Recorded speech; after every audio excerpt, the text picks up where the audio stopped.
어제 설교 제목은 뭐였습니까?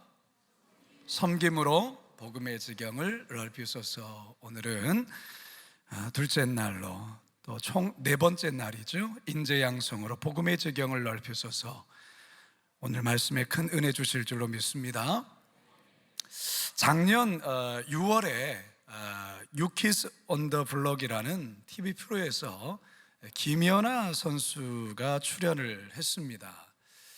피겨의 불모지라 말하는 우리나라에서 김연아 선수와 같은 세계적인 선수가 나온 것은 그야말로 기적입니다. 우리나라의 피겨 스케이팅의 환경은 여러모로 열악하기 때문에 세계적인 선수들과 경쟁 자체가 되지 않았습니다. 그런데 이런 고정관념을 바꾼 선수가 바로 김연아 선수입니다. 김연아 선수가 얼마나 대단하냐면 여자 피겨 세계 최초로 올포디움을 달성했습니다. 이 올포디움이라는 게 뭐냐면 참가한 모든 대회에서 최소 3위 이상을 입상할 때 주어지는 것인데요, 이것을 김연아 선수가 달성한 거예요. 대단한 거죠. 김연아 선수는 현역 시절 38개 대회를 참가했는데요, 대회에서 무려 금메달을 28개, 은메달을 7개, 동메달 3개, 총 38개의 메달을 기록한 겁니다. 그러니까 피겨 불모지에서 이런 결과를 만들어내었기에 세계가 경악을 금치 못하는 것입니다. 그래서 모두가 기적이다라고 말하고 김연아 선수를 천재라고 말하는 것입니다. 그런데요, 정작 김연아 선수 본인은 그렇게 생각하지 않습니다. 기적이 일어난 것도, 그리고 김연아 선수가 천재여서도 아니라는 거예요.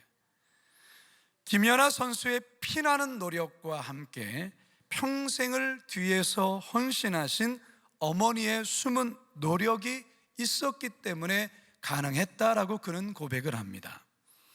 김연아 선수는 늘 부상을 달고 다녔어요. 피겨에서 어떤 자세를 완벽히 구사하기 위해 하루에도 3,000번 이상을 넘어졌다가 다시 일어서기를 반복했다라고 고백을 해요. 방송에서 유재석 씨가 김연아 선수에게 만약 자녀를 낳는다면 피겨를 시키겠느냐라는 질문에 김연아 선수는 아니라고 대답을 합니다.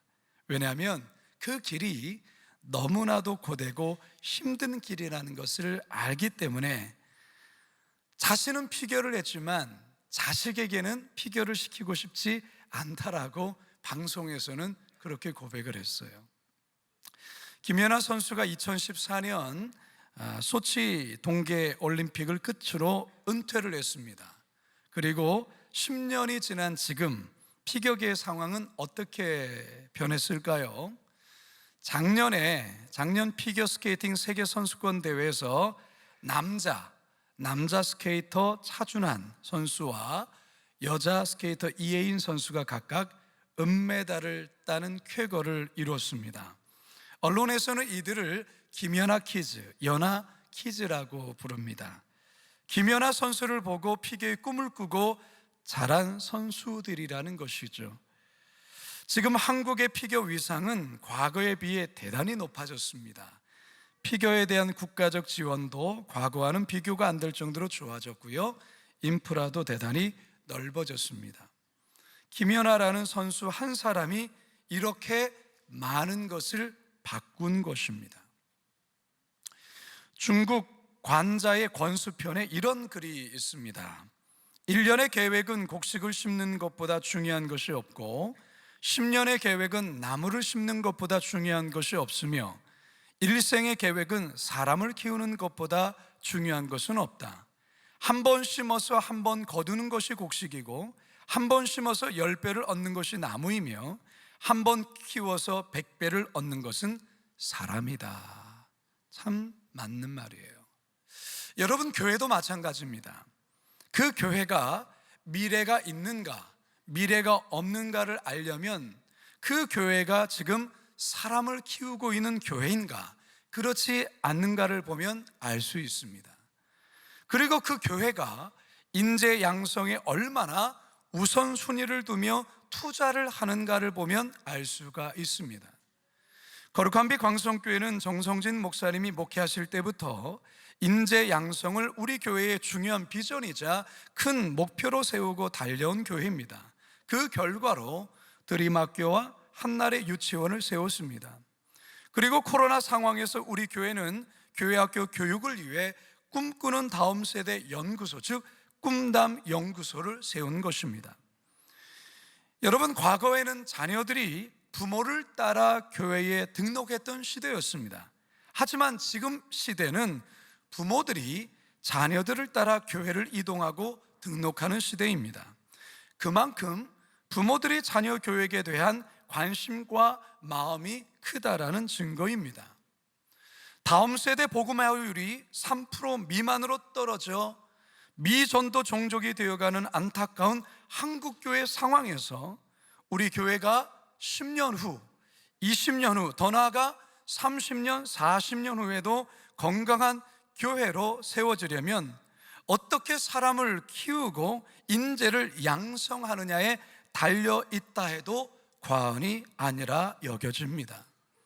바라기는 오늘 말씀을 통해서 우리 모두 큰 은혜 받고 2024년도 인재 양성으로 복음의 지경을 넓혀 가시는 저와 여러분 모두가 되시길 주님의 이름으로 축복합니다. 자, 따라 하시겠습니다. 목숨 건 헌신과 수고가 있어야 합니다. 한 번 더요. 목숨 건 헌신과 수고가 있어야 합니다. 애굽왕 바로는 기하급수적으로 늘어나는 히브리인들로 인한 걱정이 컸습니다. 혹시나 이들이 자신들의 적들과 합세해서 전쟁을 일으켜 이 애굽, 이집트를 탈출하면 어쩌나 하는 염려였습니다. 그래서 바로는 이를 저지하기 위해 더 힘든 강제 노역으로 이스라엘을 억압합니다. 그럼에도 불구하고 더욱더 번성하자 바로는 무서운 산하 제한 정책을 세웁니다. 산파들에게 아들이 태어나면 죽이고 딸이면 살리라 했던 것입니다. 그러나 산파들의 영특함과 지혜로 바로의 계획은 무산되고 말지요. 그러자 바로는 또 다른 형태의 산하 제한 정책을 내놓습니다. 이번에는 부모가 직접 아들이 태어났을 때는 나일강에 던져 죽이고 딸이면 살려두라는 것이었습니다. 누구든 왕의 이 같은 명령을 어길 시에는 삼족을 멸하겠다는 어명이 내려졌습니다. 여러분이 무시무시한 명령을 어느 누가 어길 수 있겠습니까? 여러분, 우리는 이 장면에서 영적인 눈을 열어 영적 전쟁의 실체를 볼 수 있어야 합니다. 이스라엘의 대를 끊기 위한 바로의 이 같은 명령은 오늘날에도 여전히 존재합니다. 오늘날 사단은 기성세대보다 다음 세대를 타겟으로 삼고 있음을 아셔야 합니다. 이것은 너무나도 자명합니다.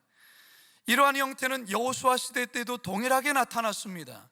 기성세대가 신앙적으로 견고하고 큰 흔들림이 없을 때 사단은 다음 세대로 눈을 돌려서 자녀 세대들을 흔들어 믿음의 대를 끊으려 안간 힘을 씁니다. 그래서 다음 세대를 다른 세대로 바꾸어 놓으려 하는 것입니다. 지금 바로가 그러고 있습니다.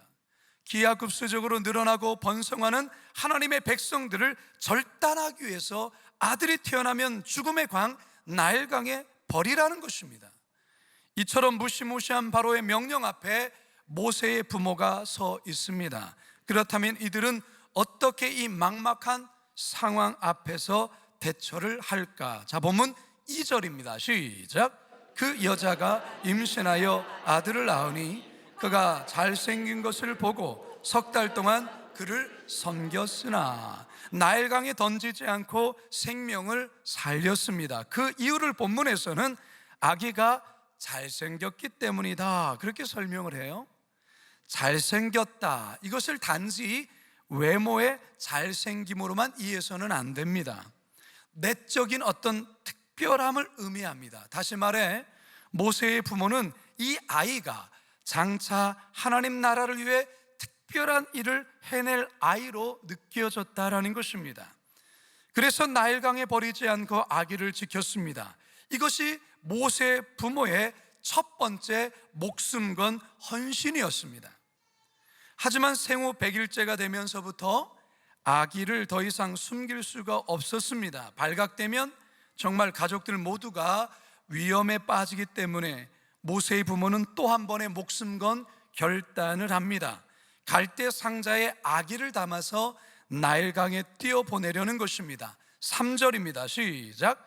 더 숨길 수 없게 되며 그를 위하여 갈대 상자를 가져다가 역청과 나무진을 칠하고 아기를 거기 담아 나일강 갈대 사이에 두고, 갈대 상자는 말 그대로 갈대로 만든 상자입니다. 모세의 부모는 갈대 상자를 만들어 물이 새지 않도록 그 안에 역청을 발랐습니다. 이 역청이란 오늘날 아스팔트 깔 때 사용하는 콜타르입니다. 그리고 여기에 나무진, 송진을 더 칠합니다. 이렇게 하는 이유가 무엇입니까? 나일강의 물이 갈대 상자 안으로 조금이라도 들어오지 않게 하기 위한 부모의 노력과 수고인 것입니다. 이것이 모세를 살릴 수 있는 마지막 방법이라 여겼던 것이죠. 지금 모세의 부모는 목숨 건 헌신과 수고를 다하고 있습니다. 성도 여러분, 오늘 이 새벽에 우리 초등학교 우리 4학년, 5학년, 6학년 아이들이 이렇게 나와서 특송을 했습니다. 그리고 내일은 중고등부 아이들이 새벽에 나와 찬양하고 특송할 것입니다. 여러분들이 보시기에 이 자녀들 어떻습니까? 너무나도 예쁘고 귀해 보이지 않습니까? 예, 우리 찬양대에서만 하면 크게 하는데 여러분들은 뭡니까? 다시 한번 얘기하겠습니다. 여러분들 이 아이들 너무 예쁘고 귀해 보이지 않습니까? 아멘이시죠, 아멘이시죠. 이 아이들이 오늘 새벽에 나오기 위해서 얼마나 애를 썼을까? 저는 날마다 그 생각을 합니다. 이거는 부모들이 그야말로 너무너무 정말 어제 밤부터 너 빨리 자야 돼, 그래야 새벽에 일어나, 아침에 더 자고 싶은 것을 흔들어 깨우면서 너 오늘 일어나면 너에게 맥모닝을 제공할게, 뭐 나름의 뭐 여러 가지 뭐가 있었을 거예요. 제가 볼 때는 여기 보니까 맥도날드 생겼더라고요. 아무튼 뭐 여러 가지 협박 내지 여러 가지 뭐 가모니설의 약속으로 오늘 깨워서 여기까지 온 거예요. 얼마나 감사한지 모르겠습니다. 그런데 여러분, 이 아이들이 지금 하나님 앞에서 찬양하고 예배하는 이 모습 그대로 지금 어르신 되신 여러분들의 나이가 때가 되어도 여전히 하나님을 찬양하고 경외하고 하나님 나라를 위해 쓰임받아야 되지 않겠습니까? 아멘이시죠? 아멘이시죠? 그런데 여러분, 이게 생각처럼 쉽지 않다 그 말이에요. 우리의 마음은, 우리의 바람은 이 아이들 그대로 100%, 이 아이들이 중등부로, 이 아이들이 고등부로, 이 아이들이 청년부로, 이 아이들이 결혼해서 믿음의 가정을 세우고 장년부로 100% 올라가기를 원해요. 그런데 과연 몇 프로가 올라갈까요? 어제 저는 어느 나이 많으신 권사님이 저에게 기도 제목을 주시면서 그렇게 이야기를 하는 거예요. 이남 일녀 세 자녀, 어렸을 때 교회 학교 예배도 너무 잘 드렸고 교회에서 상도 탔고 그랬다라는 거예요. 공부도 잘했어요. 그런데 언제부턴가 교회를 나오지 않는 것이죠.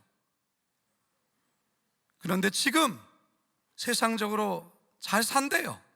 안정적인 직장에서 월급도 잘 받고 나름 사회적인 지위도 좋고, 그런데 셋 다 교회를 안 나온대요. 그게 기도 제목이라는 것이죠. 제가 그 말을 듣고 마음이 아팠어요. 그 세 자녀들도 우리 아이들처럼 이렇게 새벽에 나와서 찬양도 하고 특성도 하고 율동도 하고 예배를 드렸어요. 그런데 대학 들어가고 청년 되고 결혼하고 교회 안 나간다는 거예요. 우리는 우리 자녀들이 어릴 때 교회 나와 찬양하고 율동하고 예배하고 그러면 자동적으로 중등부, 고등부, 청년부, 장년부로 그렇게 잘 성장할 것이라 바라지만 그게 기대와 다를 수 있다는 거예요. 왜요? 세상이 우리 자녀들을 신앙 안에 곧게 잘 자라는 것을 허용하지 않아요. 그렇습니다. 이들이 성장하면서 많은 변수들이 작용을 해요. 죄송합니다만 여기에 우리 부모님들도 한몫을 하기도 해요. 따라서 우리 자녀들이 성장하면서도 하나님을 떠나지 아니하고 하나님은 중심, 예배 중심으로 살아가려면 바로와 같은 저항과 위협 속에서 모세의 부모가 그리하였던 것처럼 목숨 건 헌신과 수고가 있어야 가능한 거예요. 목숨 건이라고 제가 얘기했어요. 목숨 건. 그리고 우리 자녀들을 위한 갈대 상자를 우리 부모들이 만들어야 돼. 갈대 상자. 이 갈대 상자는 예수 그리스도의 복음의 확신이라는 갈대 상자를 만들어 주셔야 돼요. 제가 지난주 주일날 설교 때 그리 말씀했잖아요. 우리 자녀들에게 그 어떤 것보다도 복음에 대한 확신을 가슴에 새겨 주셔야 된다, 그 말이에요. 저는 그것을 갈대 상자로 생각해요. 반드시 복음의 갈대 상자를 자녀들을 위해 만들어 주셔야 돼요. 이것은 부모들이 하셔야 돼요. 교사들도 해야 되지만 부모들이 하셔야 되는 거예요. 그리고 우리 부모들이 해야 할 것이 또 하나 있어요. 물이 새지 않도록 그 갈대 상자 안에 이 모세의 부모가 역청과 나무진을 발랐던 것. 이 역청과 나무진 뭘까요? 역청은 부모의 눈물의 기도와 하나님의 말씀이에요. 그리고 나무진은 뭘까요? 용납하는 사랑이에요. 무조건적인 예수님의 사랑, 하나님의 사랑을 그 안에 발라주셔야 돼요. 그래야 세상의 나일강의 물이 상자 안으로 들어오지 않아요. 이것을 목숨 걸고 해야 된다, 그 말이에요. 대충 어렸을 때만 살짝 그렇게 하면 안 돼요. 우리의 삶의 우선순위를 여기에 두셔야 하는 거예요. 여기에 두셔야 되는 거예요. 여기에 부모들이, 믿음의 부모들이 마음을 쓰셔야 돼요. 세상에 공부하고 세상의 성공을 위해서는 그렇게 많은 애씀과 수고와 역청과 나무진을 치라면서도 하나님의 말씀과 기도에 대해서는 대충 교회가 알아서 해주겠지, 아니라니까요. 부모들의 바운더리 안에서는 교회 나올지는 모르지만 머리가 커지고 생각이 들어가고 바빠지고 그러면 다 세상으로 빼앗긴다니까요. 사랑하는 여러분, 우리 자녀들, 우리 오늘 여기 나와서 찬양하고 이 아이들 100% 중등부 가야 돼요. 고등부 가야 돼요. 청년부 가야 돼요. 결혼해서 믿음의 배우자 만나야 돼요. 그리고 믿음의 가정을 세워야 돼요. 그러려면 목숨 거셔야 돼요. 여러분 정말 아멘 하셨어요? 바라기는 2024년 이 한 해 동안 다음 세대를 향한 이 복음의 갈대 상자, 기도와 말씀, 그리고 사랑이라는, 특히 용납하는 사랑이라는 나무진을 꼼꼼히 바르심으로 복음의 지경을 넓히실 수 있기를 주님의 이름으로 축원합니다. 두 번째 따라합시다. 사람을 키울 때 복음의 지경은 넓어집니다.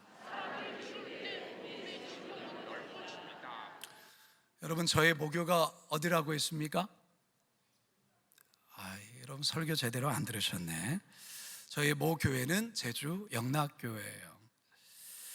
저는 제주 영락교회에서 유아 세례를 받았고요, 유년주일학교를 거쳐서 중고등부 활동도 하고 또 중고등부에서는 임원으로 섬기기도 했고, 그리고 신학 공부 때문에 제주를 떠나게 되었습니다.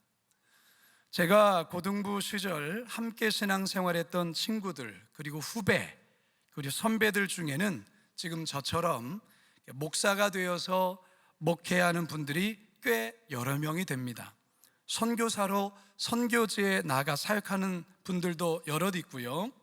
그리고 신학교에서 교수님으로 사역하시는 분도 있습니다. 참 많은 사역자들이 저의 또래, 그리고 저의 선배, 저의 후배들 사이에서 많이 배출이 되었어요.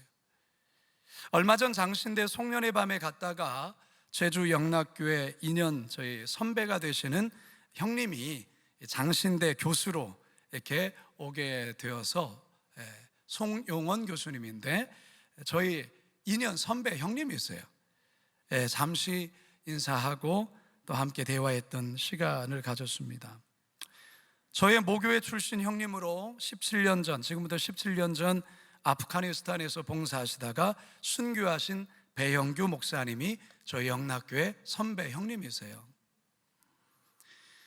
왜 이렇게 제주 영락교회 중고등부 출신의 사람들이, 또 사역자들이 많이 배출되었을까? 설교를 준비하다가 좀 곰곰이 생각을 해 보았습니다. 당시 주일학교 선생님들 정말 훌륭했습니다.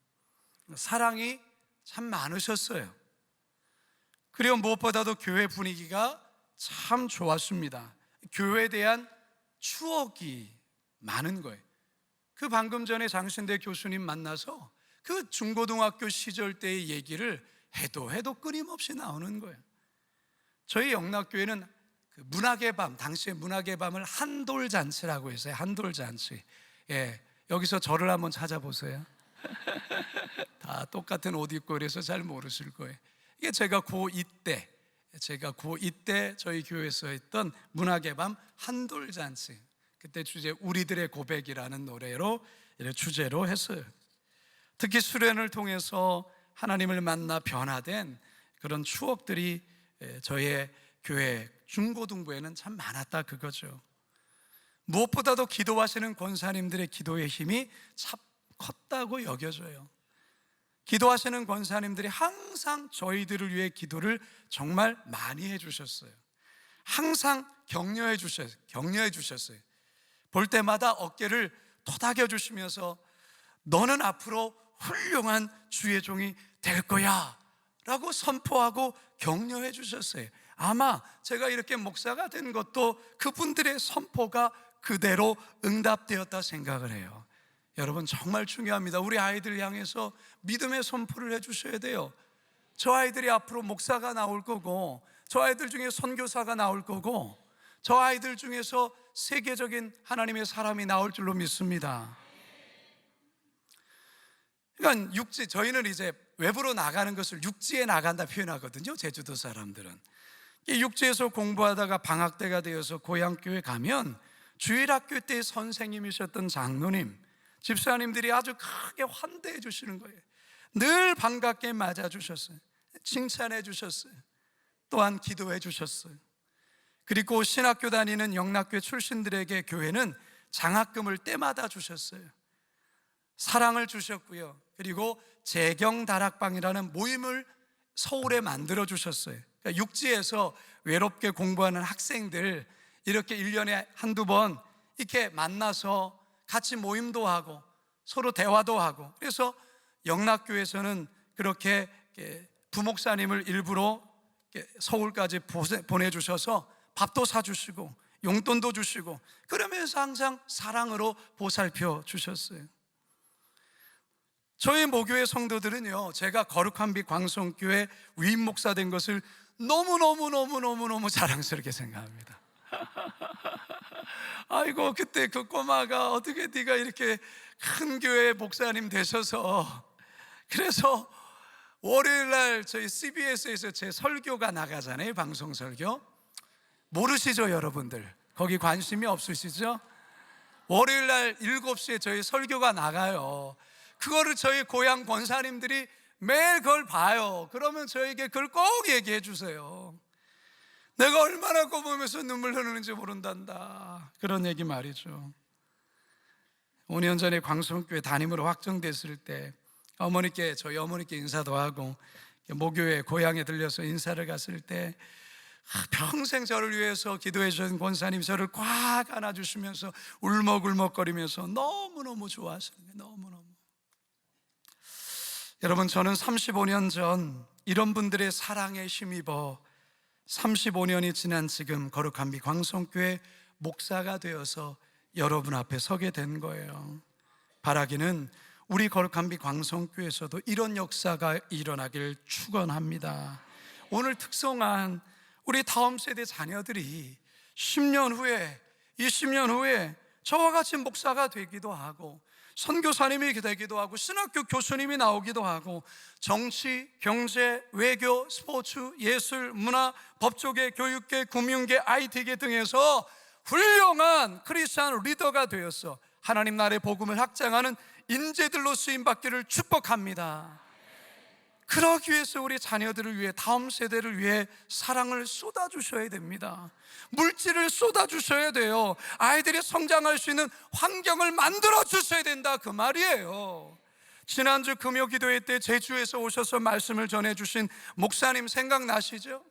그 목사님 교회처럼 아이들이 마음껏 예배하고 마음껏 찬양하고 마음껏 교회 와서도 공부하고 마음껏 놀고 훈련받을 수 있는 그런 환경 만들어 주어야 한다라는 거예요. 그리고 교사로도 섬겨 주셔야 합니다. 그래야 할 때 분명 다음 세대의 복음의 지경이 확장되는 역사가 일어나게 될 것입니다. 바울이 디모데에게 그랬어요. 바울에게 디모데는 영적 아들이었죠. 디모데를 향한 바울의 마음은 참 컸습니다.